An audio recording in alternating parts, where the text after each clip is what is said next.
Judica County is brought to you by Whitaker and Hamer, attorneys and counselors at law, your law firm for life.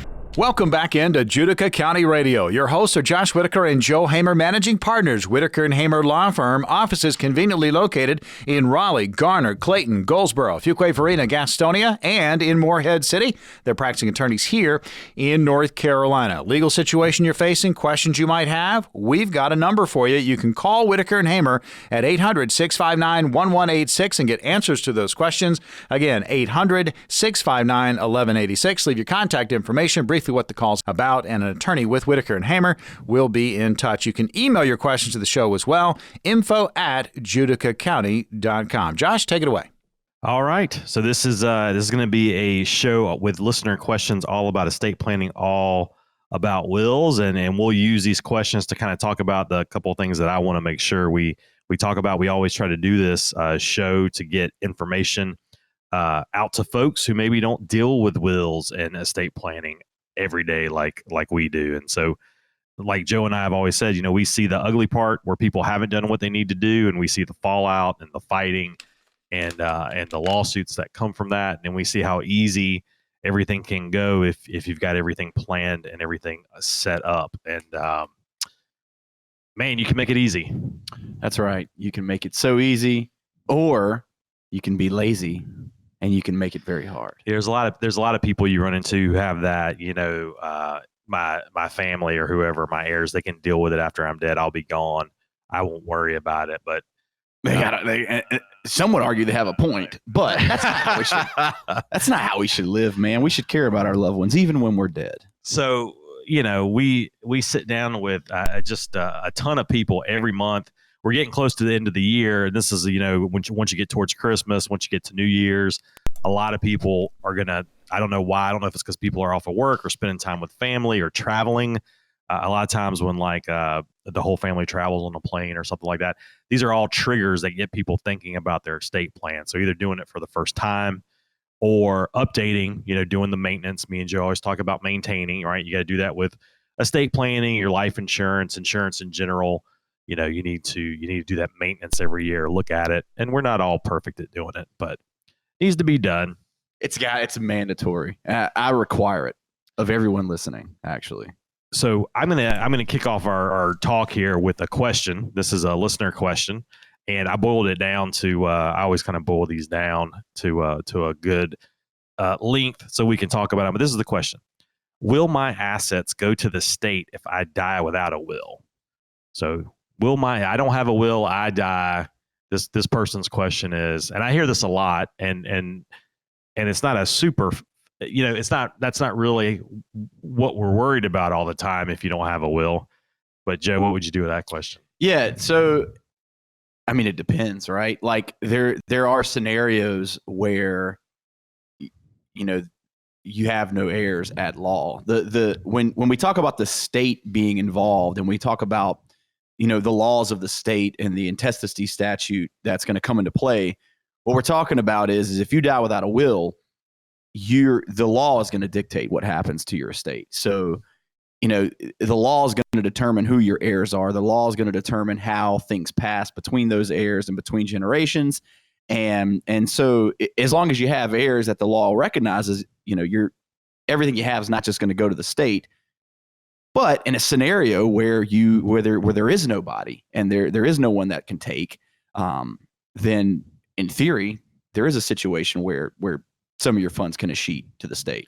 Yeah, that it's a thing that could happen. It's a remote. We're in North Carolina. Me and Joe, we always remind you we're licensed attorneys here in the state of North Carolina, not licensed in South Carolina, not licensed in Virginia. Of course, we have attorneys that are licensed in South Carolina, but me and Joe aren't. And when we're talking to you, we're talking about our experience with North Carolina law.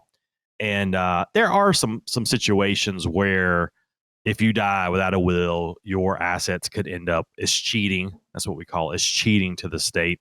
But it's kind of rare. You would, like Joseph said, you'd have to have no heirs at law, because basically what's going to happen, North Carolina has intestacy laws. So if you die without a will, the statutes kind of write your will for you. So if you die with a spouse, that spouse is going to probably get most everything. If you die with a certain number of kids, they're going to get a percentage. If you don't have a spouse or kids, If you just got a weird uncle left. yeah. The statute is going to try to get it to your closest relatives. So, of course, if you're married and you have a family, those are your closest relatives. If you're not married or you don't have kids, it's going to go. It goes kind of up. We say it goes up towards your parents. If you have living parents, if you don't have living parents, it starts looking for siblings, cousins. Like, it just keeps going down the line. And if it can't find anybody, it's going to escheat to the state. So if you die without a will, things are going to get where they're going to get to your heirs. They're not going to get to your heirs easily or in percentages that make sense. We've talked about this before. Like, if you, God forbid, something happens to you and you leave a spouse and young children and you don't have a will and you're the only one on your deed to your house, you're the only one on title, your kids are going to inherit part of the house, right? So if your wife needs to downsize after your death or move or whatever, and they want to sell the house right after you pass away or pretty soon after you pass away, well, it ain't gonna be that easy because your minor children have inherited part of your house. So we're not here to say this. It's called an intestacy statute. It doesn't save you from problems. It doesn't save you from everything. But what the state has tried to do is keep your assets from escheating to the state and get them to your heirs. But it's not very efficient, I guess is what I would say. Yeah, and whether or not the state's taking all your stuff after you die, if you don't have an estate plan that you've created, it's not going to be. It could be what you want. You could want exactly what the statute says, but you lose control. You've got no control over it. It's going to be decided by the statute, which is just words, right? Written. It's rigid. It's the law. There's no wiggle room there. So, and that's going to be what it is. And so again, you lose the control. You lose the ability to say, this is exactly what I want to have happen to these things. And that's not good. There's not many parts of your life where you can have almost complete control, right? So when you're looking at your assets and what you want to happen to your assets after your death, you have I would say unfettered. I like that. Yeah. I was hoping you were going to say unfettered. Yeah. So you have almost unfettered control over what you want to happen if you plan for it. You can we talked about this a week or two ago. You can keep the government. Not only will your assets not escheat to the state, they'll go to exactly where you want them to go, but you can keep everything out of probate. You can keep everything out of the clerk's office, everything out of the courthouse. You can put someone in charge, a trustee or what have you. You can put crazy, ridiculous requirements on your kids getting things. You can. You can do whatever you want to do. You can leave everything in trust to your cat, if that's what you wanted to do. Yes. Or to Mr. Whiskers. Mr. Unfettered. That's my cat's name. No one can tell you what to do with your assets upon your death if you plan. It's all, you completely cut the government out of every aspect of it. They don't have any, taxes. I guess that's how they still get you. They can get you sometimes. Those taxes. And they can still get you there, but you don't have to worry about the courthouse. You don't have to worry about things escheating to the state. Everything you can get where you need to. You can take care of contingencies like minor children or minor grandchildren you don't want to dump. You can leave things to charity, man. Maybe you're a charitable type of person. I sat down with somebody the other day who's leaving their entire estate. They're in a position where they can do that. They're leaving their entire estate to different charities. And so, yeah, you can definitely do that too. And a lot of people still do it. A lot of people, even if they're taking care of their kids and their spouse, they still carve out some stuff or whatever was important to them. Point being, if you don't have a plan in place and you die and your favorite charity is whatever, the Chuck E. Cheese Foundation, Chuck E. Cheese ain't getting none of your money, brother. Because guess what? The state doesn't know that. And that's not built into the statute for any charitable organization to get any of your stuff. You ever watch that documentary on? It's on YouTube. I don't know where it was produced, but you're familiar with Chuck E. Cheese, so you're familiar with Showbiz Pizza. For sure, yeah, for sure, man. And there's this whole group of people that get the old animatronics and keep them alive, keep them going, buy them, repair them. And that's not creepy. That's creepy. A name. No, not at all. It's very normal. But it's like in their garage. They just have yeah, of course. What was the Showbiz? The Showbiz bear. What was his name? I can tell you. The show. So Chuck E. Cheese was Chuck E. Cheese when I was a kid, and then it changed to Showbiz Pizza. And then Wait. It changed to Showbiz Pizza? Yeah, Showbiz. Not from Showbiz Pizza? It went back to Chuck E. Cheese. Oh, wow. So it was Chuck E. Cheese because it's the same thing, right? Yeah. It's not different. The bear's name is Billy Bob Broccoli. Nuh-uh. Yeah. That's not right. Do you think I just made that up? Why broccoli? It's spelled broccoli. Brockali. They just called him Billy Bob for short. He looks horrifying. Good Lord. Well, talk about nightmare fuel, man. He looks like what I'm going to look like if I keep eating these chocolate chip cookies. I'll give you his name was probably Billy Bob. Sounds like it was right, but that last name cannot be. It's a bear. It's broccoli, brother. Why would I make that up? Billy Bob Broccoli. He was the leader of an animatronic band at a pizza buffet for children. Yeah, but it's ironic. I'm telling you, that's his name, man. Why? Again, of all the last names I could make up for a fictional bear character. Who are the other members of the band? Choo Choo and Beach Bear. Yeah? No? You think I made those up too, man? There's more. You think I'm trying to bamboozle you? All right, hold on. I'll find out what the whole crew's name is. Yeah, there was like 6 of them.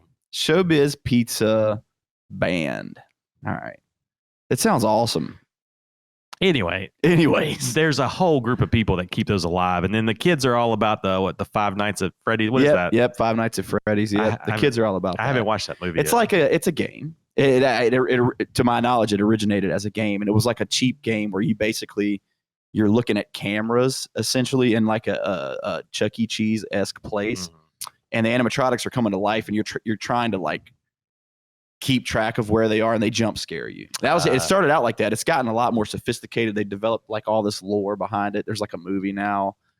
Not my thing, man. A little too young for me. Never got into it. Right. But I know more than you. Yeah, so. I know. And I also know that Billy Bob Broccoli was the lead singer of the Rock-afire Explosion. You also had Fats Geronimo, who looks hilarious. He looks like a gorilla that's been electrocuted. I remember Hair everywhere. I remember the gorilla. And like he's gonna play the keys. Mitzi Mozzarella, who looks absolutely horrifying. Nice. I can't even explain how terrible. Beach Bear. I like Beach Bear. He's playing the guitar. He looks beachy. Duke LaRue. Duke LaRue on the drums. And then you got Rolfie and Earl. So it's an animatronic vampire bear who has a puppet. That's crazy, man. Looney Bird. Yeah, Looney Bird was scary looking. Uncle Clunk. That's what I got. Wow. All of these things are terrifying. I was going to say, what kind of drugs do you have to be on to come up with that? Get in the room and come up with that band. Judica County Radio. Yes, we were talking about Chuck E. Cheese and the animatronic band. Judica County Radio will continue on the other side. Josh Whitaker and Joe Hamer, managing partners, Whitaker and Hamer Law Firm, your law firm for life. Offices located in Raleigh, Garner, Clayton, Goldsboro, Fuquay-Varina, Gastonia, and in Morehead City. If you have a legal situation that you're facing and you've got some questions, you can always call Whitaker and Hamer, 800-659-1186. That's 800-659-1186. Leave your contact information, briefly what the call is about, and an attorney with Whitaker and Hamer will be in touch. And you can email your questions to the show, info@judicacounty.com. We'll answer them on a future program. We're back with more about wills. Question and answer coming up.